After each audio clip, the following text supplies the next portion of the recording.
ហេតុអីបានជាអាជីវកម្មមួយដែលយើងមើលទៅហាក់ដូចជាកំពុងតែលក់ដាច់ចំណេញសុកសោះស្រាប់តែត្រូវបិទទ្វារខ្សែធនទៅវិញមកយល់ដឹងអំពីគោលគំនិតក្រោយឆាកនៃអាជីវកម្មហើយនិងហិរញ្ញវត្ថុបើសិនជាតាមការស្រាវជ្រាវអាជីវកម្មមួយដែលបរាជ័យគឺមិនមែនក្រោមហេតុផលដែលថាអាជីវកម្មហ្នឹងអត់អាចរកចំណេញបានតែមួយមុខទេប៉ុន្តែអាចមកពីបញ្ហាធំមួយទៀតទាក់ទងជាមួយនឹងការគ្រប់គ្រងលំហូរសាច់ប្រាក់ឬក៏ cash flow របស់គាត់ហ្នឹងអត់ទាន់មានតុល្យភាពយើងកាលណាដែលលំហូរលុយចេញលឿនជាងលំហូរលុយចូលណាវានឹងធ្វើឲ្យអាជីវកម្មហ្នឹងចាប់ផ្ដើមរាំងស្ទះវាកើតឡើងនៅក្នុងទម្រង់ scenario ជាច្រើនទៅតាមប្រភេទអាជីវកម្មណាប៉ុន្តែខ្ញុំនឹងលើកយកពីរចំណុចមក scenario ទី1គឺនៅពេលដែលអាជីវកម្មមួយគាត់អាចនឹងពង្រីកខ្លួនលឿនពេក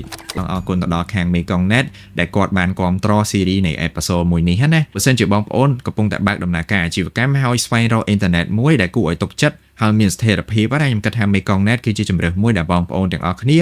គួរតែពិចារណាដោយសារអីគាត់មានជំនាញជាមួយនឹងការទទួលស្គាល់ពីម្ចាស់អាជីវកម្មជាច្រើនសម្រាប់ការគ្រប់គ្រងអ៊ីនធឺណិតហ្នឹងអស់រយៈពេល20ឆ្នាំហើយតាមរយៈខ្ញុំគាត់ក៏មានជាការផ្ដល់ជូនពិសេសសម្រាប់បងប្អូនទាំងអស់គ្នាដែលកំពុងមើលនេះផ្ទាល់ប៉ុន្តែចាំខ្ញុំប្រាប់នៅចុងវីដេអូឥឡូវយើងបកទៅកាន់ scenario ទី2របស់យើងវិញអូខេសម្រាប់ scenario ទី2នៅពេលដែលអាជីវកម្មហ្នឹង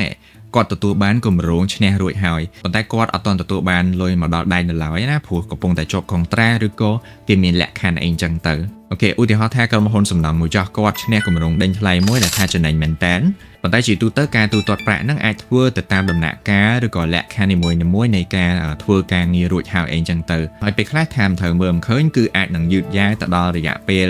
រាប់ខែឬក៏2-3ខែអីចឹងទៅមុននឹងទទួលបានសាច់លុយមកបង្វិលវិញប៉ុន្តែការងារនេះគឺត្រូវតែមានប្រតិបត្តិការប្រចាំថ្ងៃត្រូវចំណាយលើសម្ភារៈសំណង់បើកប្រាក់ឈ្នួលឲ្យកម្មករហើយនិងបុគ្គលិកអីជាដើមហ្នឹងដែលវាសុទ្ធតែជា fixed cost ដូចគ្នាថាកន្លែងនេះបើសិនជាគាត់គ្រប់គ្រងអត់បានល្អទេគឺនឹងមានបញ្ហាទៅលើលំហូរសាច់ប្រាក់ណាពេលអញ្ចឹងខ្ញុំសូមចាប់ដំណឹងសិនប៉ុន្តែកុំតន់តែណាយើងមានជាការផ្ដល់ជូនពិសេសពី Mekongnet ដូចបានសន្យាមុនហ្នឹងអញ្ចឹងអាចចុះឈ្មោះបានមានទាំង home internet ជាមួយនឹង business internet ដែលវាមាន promotion ដូចគ្នា